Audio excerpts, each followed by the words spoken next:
Hello, brovs. We're back with more books. Picked these up today, mostly at a Salvation Army thrift store where I picked up 13 of them, and another book place, the Step Thrift Store in Dearborn, where I picked up three. First book is a nice vintage copy with a chipped off corner of Silence of the Lambs. I'm not sure they even have newer copies of this, but this is from '88. So what's that? 36 years. 36-year-old book. Probably only worth like $8 or $9, but still worth picking up. Next, we got 3 Game of Thrones. What's the actual name of the series? I think it's Game of Thrones, right? Don't give a lick about this series, but I bought them to sell them. Only 50 cents, so if I can make 12 to 15 bucks off these 3 books, I'll take it any day, bruv. That'll pay for all of what I bought today, which I think I spent a grand total of 11 bucks on. This book, which was half off, otherwise I wouldn't have purchased it, is Nuclear War, What's in It for You? And I'm like, a lot of stuff. There's a lot of things in it for me, buddy. Like, no more people.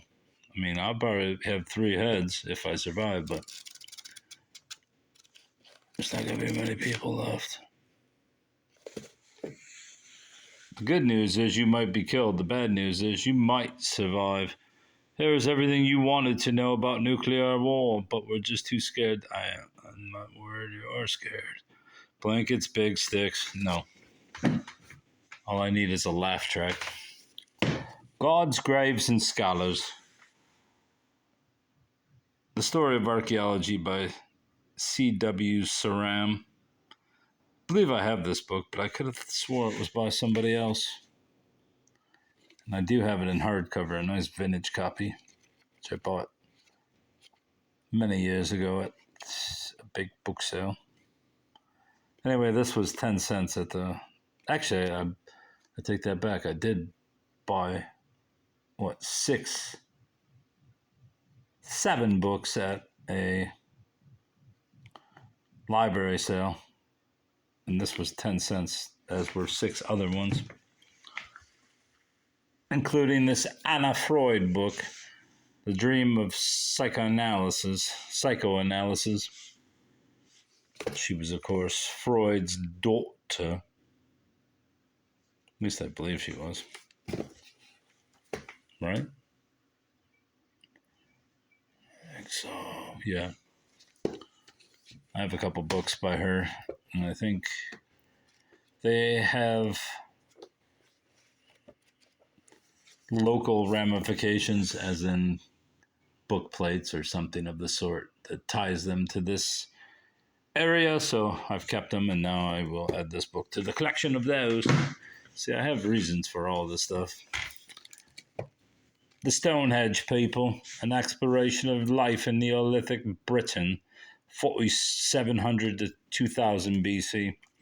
I was going to purchase this book at the library book sale. Well, they have an ongoing book sale, but I was like, I ain't paying $2 because they hiked up their prices to $2 for a hardcover and $1 for a paperback. And at some point, I just started saying a few weeks back, let's wait till these go to the 10-cent bin, which they eventually will and always do. See, I've gotten a little smarter, bro. This one I paid $1 for because it was half off at the Step thrift store. The Real Meanings of the Zodiac. And I was thinking that this was probably an anti-Zodiac religious tract, but it's actually, this guy says, startling discoveries related by eminent theologian Dr. James Kennedy proves that God created the Zodiac. Which, I mean, if you believe in the Bible, you're going to say that because in the Bible, God created everything, bruv. What he didn't create was the 26 Letters by Oscar Ogg. This book was too good to pass up, even though it was $2 and has some kind of jizz stain on it. But there's just too many. The book ain't worth anything, but for $2, I figured why not? It's just got a lot of illustrations, a lot of fonts, some colored. I mean, it's just a pretty cool book, bruv. Never read it, but what if I do? What if there's a nuclear war?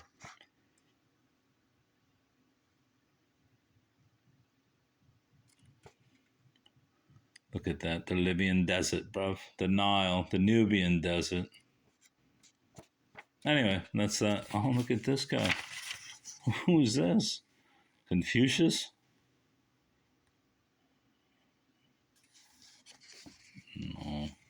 Anyway, that's that book. $2. Bill Bryson. Probably have a copy of this, but I think the copy I do have is signed and it's for sale on Feebay. So this is another first edition, so I couldn't really pass it up for 10 cents. It's probably not worth a lot, but you never know. 10, 15 years. When was this book originally released? 90s, 97 or something. 2000. There's no way this is originally from 2000. Maybe it is. Maybe it is. But Bryson's pretty popular, so.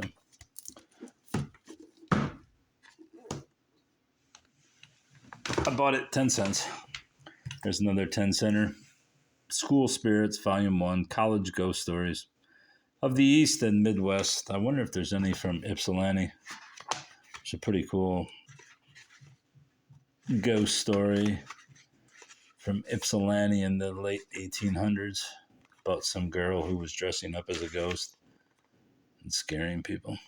It's pretty funny. Sources: The Ghost of College Hall, The Return of the Gipper. Something tells me these are going to be boring, but I never read them before. Sometimes I don't even read the back cover. There's another one I picked up for 10 cents, Calls to Mystic Alice. A psychic and her spooks explain karma, reincarnation, and everything else you forgot on your way to Earth. Another book I was going to purchase a couple weeks ago, and I was just like, no one's going to buy this besides me. And I did, 10 cents. This one, I did pay the $2. It's a special edition of The Nuremberg Trial by Anne Tussa and John Tussa. It's been privately printed for the members of the Notable Trials Library.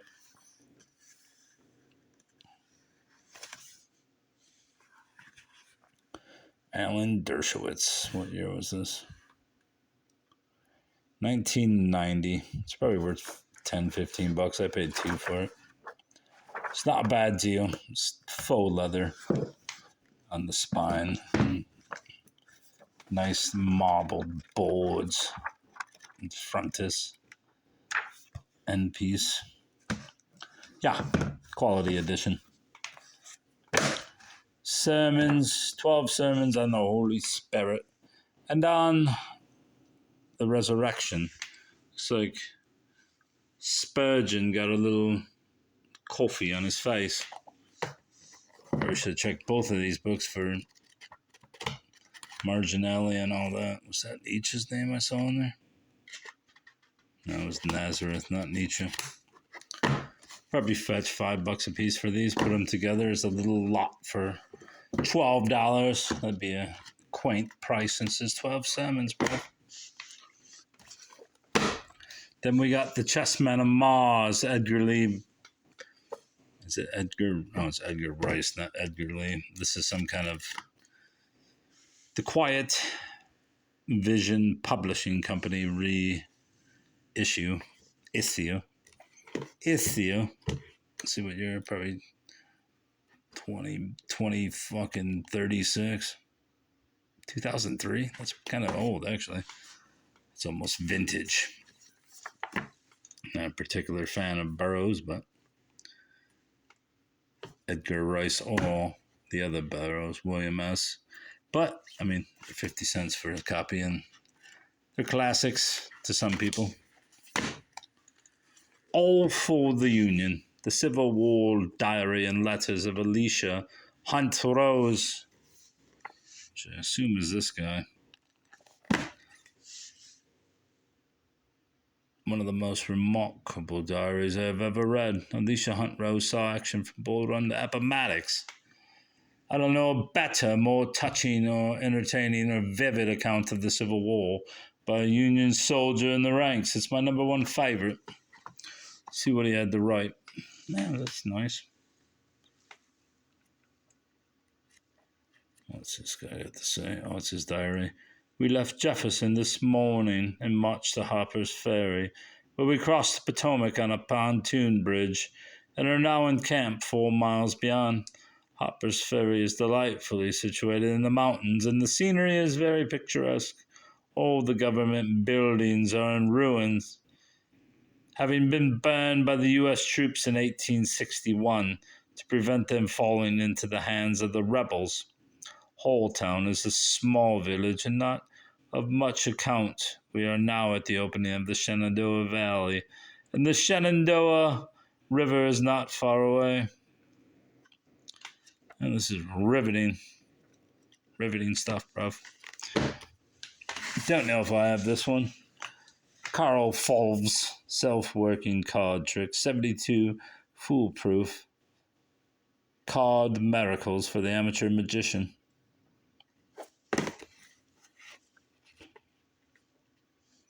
The Blue Phantom. It's in the bag, bruv. It's in the bag. It's just a Dover edition, so it's probably not worth anything, but it goes along with my cards. The Ghost of Windy Hill, which I mentioned this morning. Or was it early afternoon? Gonna read this motherfucker on me channel. Maybe I'll start it tonight. I haven't read in a few days. Because me work schedule has been bungled and I have to go in early. And one day I actually went out and did something before work. So I can't read every day, bruv. It's nice out, so there's nothing keeping me in. We will read this. I have a feeling it's not very good. I love Windy Hill, she said. All right. Another Mary Baker Eddy book. We knew Mary Baker Eddy. I know I have a copy of this.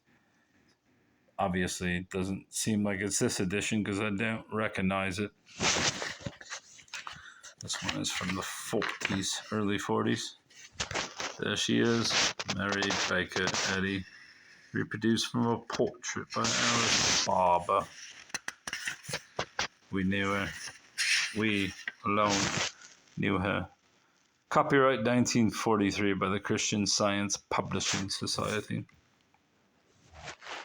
This volume, published at the request of the Christian Science Board of Directors, contains some addresses delivered at the General Activities meeting held in the Mother Church Extension on Tuesday evening following the annual meetings from 1937 to 1942. The addresses were delivered by those who had the priceless privilege of acquaintance with Mary Baker Eddy.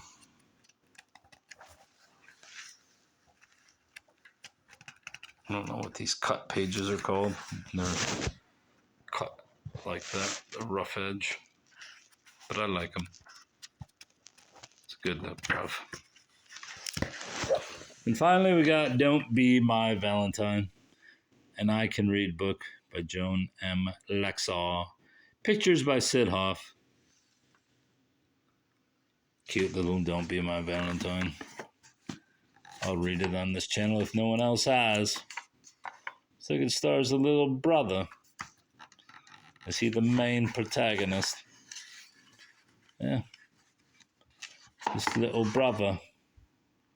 He doesn't want you to be his Valentine. What year was this? 68? 70? It's got that feel. 1985. Well, it was close. Anyway, that's going to be all, bruv. I got to go do some walking. All right, bruv. Goodbye. Goodbye. Goodbye. Bye-bye.